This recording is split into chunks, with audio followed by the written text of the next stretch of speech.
Hi guys, it's Nick here, and just lately I've been asking you guys for more and more suggestions of things that I can make videos about.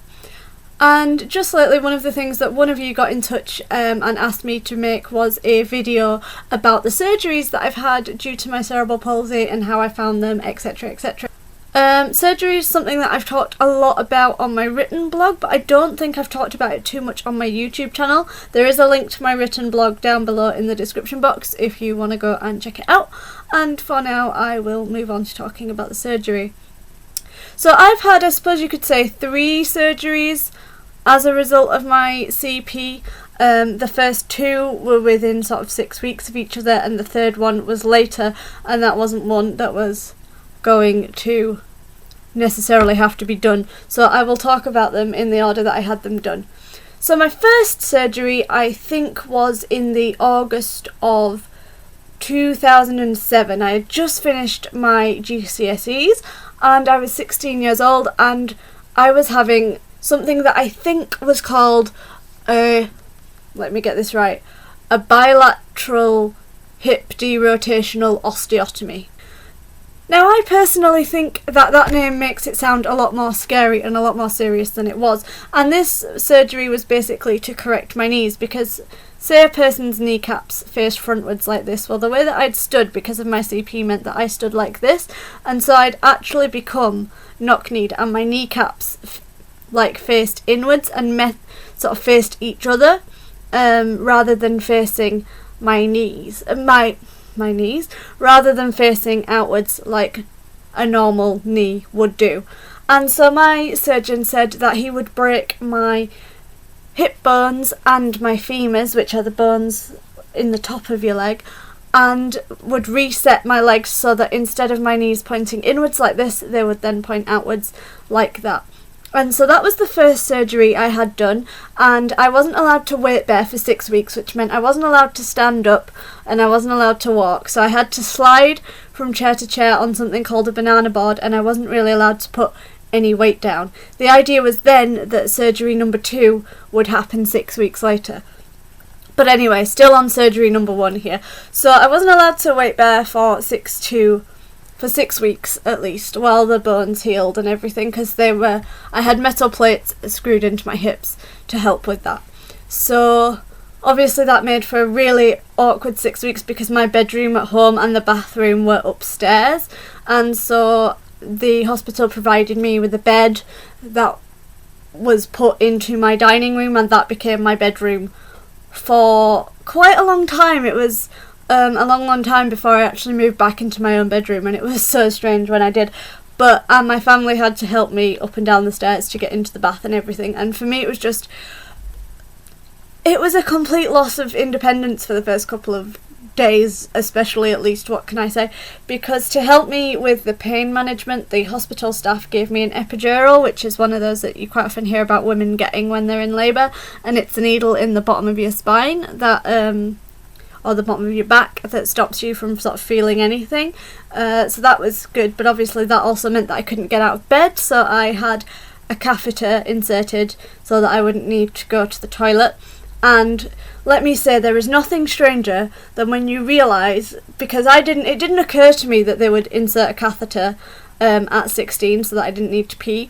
And it was really bizarre when I just woke up in the recovery room, and one nurse was at the bottom of the bed, and she picked up this bag that was about half full of urine, and then suddenly I realised that that bag was my urine. And then a nurse that was near me, like at my end of the bed rather than at the bottom of the bed, said, "Oh, it's okay, I emptied it about half an hour ago." And I was like, oh my gosh, I am so sorry, you've just had to empty a bag of my wee. And they were like, it's fine, we do this all the time, and you'll have this in for a couple of days. And I was like, okay. But I couldn't, because of the epidural, I couldn't lie down very much, and I couldn't sit up very much either, because it hurt too much on my hips, being hip surgery. And so I couldn't really feed myself, because I couldn't sit up far enough to reach my dinner plates and stuff, so my mum or my dad or somebody would mostly fed me. I did what I could myself, but when I got tired or found it difficult, they fed me. They cut up my food, obviously they had to bring me everything, and that was just something that was completely and utterly alien to me. I couldn't remember a time when I couldn't feed myself and when I wasn't allowed to get out of bed, literally. And wow, it was by the end of the 6 weeks of not being allowed to walk and move around and stuff like I am so used to being able to do whenever I want to, because I'm very fortunate like that. It was just really strange and I was really down. But then the 6 weeks was up and the time had come when we thought operation number 2 was about to happen, which I'm not sure what this one is called, so I'm going to call it gastroc lengthening, because I did have my gastroc lengthened, which I think is a technical term for your hamstring, or it could be one of the other ones. But anyway, because they'd put the metal work into my legs and they'd done all of that, that then meant that the knock-on effect of that surgery was that I had to have the muscles in my legs cut and lengthened so that they could get more length out of the muscle and the surgery would be better. This then meant that I had to spend 6 weeks with my legs permanently stretched out in front of me like this, strapped into something called a leg gator that stops it from bending, and I was only allowed to take this off to get a wash and to do my physio stretching. And this second surgery took place in November of the same year, because there was a slight delay, so it ended up being longer than 6 weeks. It then meant that I had to have my feet put into pot because I had my adductor muscles, my hamstring muscles and my calf muscles, so I think my Achilles probably. It's a long time ago, I can't remember the exact details. They were all cut and lengthened and stretched, so I had to spend 6 weeks with my legs out like this. And during that time I was also back at school. I'd started studying my A-levels, so I had to take time off from A-levels and school had to rally round, and school rallied round, and obviously staff were helping me go to the toilet and things, because unfortunately being able to bend your legs, going to the toilet didn't cover that. Like, you had to go to the toilet without bending your knees to sit on the toilet, so again there was lots of sliding from one chair to another chair, which I did eventually get the hang of, but oh my gosh, it took so long, so long. I was allowed to start walking by this point, which felt really, really good, but I also had to walk with my legs strapped into these leg gaiters, and if any of you have ever walked in leg gaiters, you'll know that it's quite the experience, because when you're in a leg gaiter you can't bend your knee, and so that was difficult and interesting and took me a while to get used to, but then eventually I actually got pretty used to being able to deal with all of this stuff, and it meant that I had to have a new wheelchair that would accommodate my stretched out legs. I feel like an air stewardess. But yeah, and when I came home from the hospital in hospital provided patient transport ambulance, because we wouldn't have got me in my car with my legs as they were then, I didn't have my new wheelchair. It wasn't delivered in time, and so for the first night at my house I literally had to sit in my bed. I couldn't sit anywhere else really, because we didn't have unless my parents lifted me into another seat, but we didn't have a wheelchair for me to sit in, and so it was like bed or pretty much nothing basically. So that was a really long 24 hours, which again was really, really eye-opening. And then after the 6 weeks, obviously the POTS came off. I still had to sleep in my leg gaiters at night, and I had to wear them at night for a very, very long time, probably at least 6 months, if not longer. But I did build up, and my knees were perfectly normal and straight and pointing outwards after the first surgery, and the first time I saw them I cried.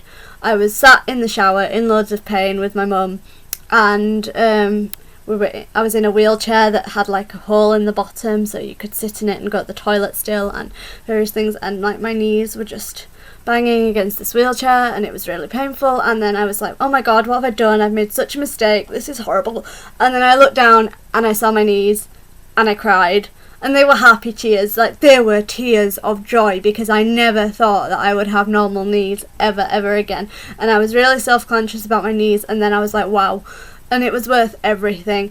And it made my walking so much better. I stood taller, I still do, I'm still so much better off. I would go through all of that surgery, all of that pain, because yes, it hurt, and it was probably the most pain I've ever had in my life, having either surgery. It would be hard to say which one hurt more than the other, because because after the muscle lengthening surgery, my legs swelled up so much that I could hardly wee. Like my legs, TMI, like my legs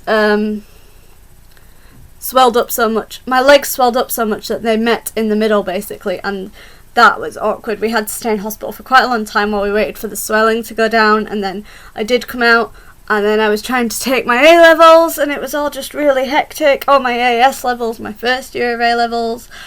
I obviously had the second operation in the November. I took my first set of exams in the January. It got used, completely failed all of them, and it was a really, really intensive, really long few months of physio.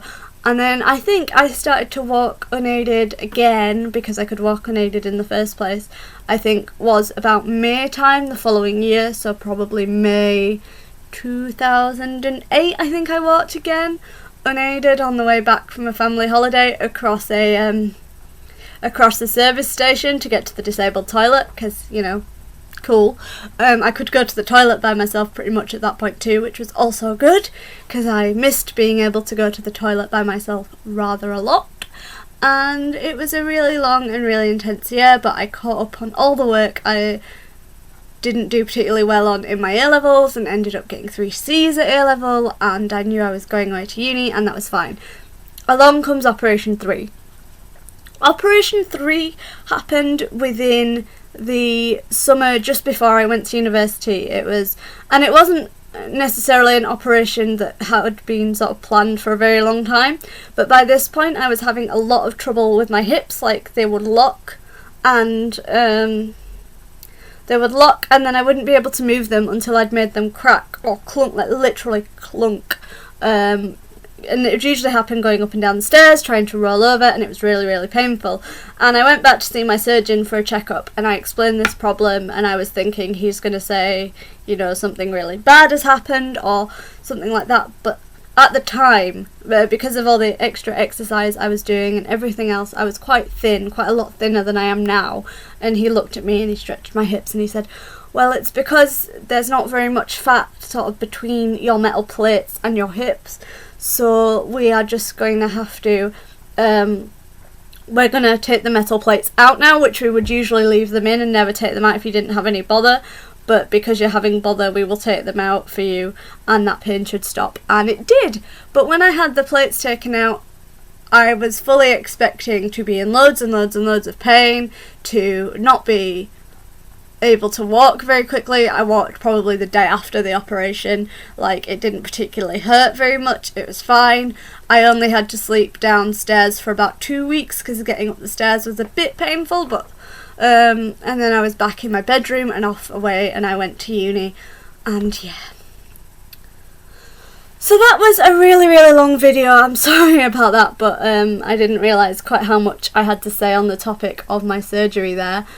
Sorry about that, but I hope you found this helpful and informative, and if you did like it, please go check it out. I've done loads of posts. If you go on my blog and type surgery in the little search bar that's on my blog, you'll find loads and loads of posts that I did reminiscing about my surgery days when I first set up the blog a couple of years ago, so please feel free to go and check those out. Thank you again to the person who suggested I make this video, and I hope you all liked it, and I will see you again soon. Bye!